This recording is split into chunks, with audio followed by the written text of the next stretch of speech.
Magandang araw naman mga karils, mga kabro. Nandito naman ako sa vlog ko. Nag-update naman ako sa yung saging na tinanim ko na tulundan at saka balangan.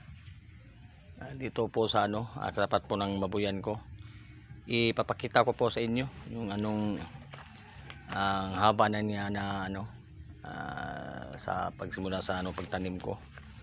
Ito na po sila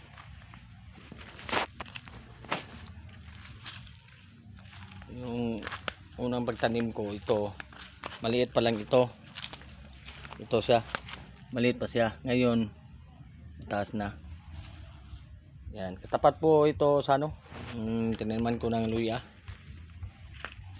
Ito po,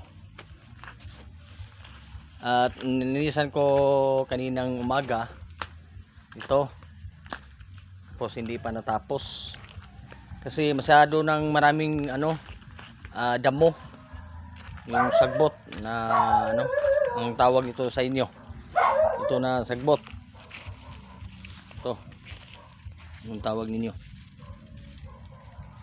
Ito maglilinis ako ngayon para maganda siyang tingnan, makaursa siya o makasipsip ng sustansya na diretso, hindi sa ibang dahon o sagbot. Okay, thank you for watching. Next video na naman.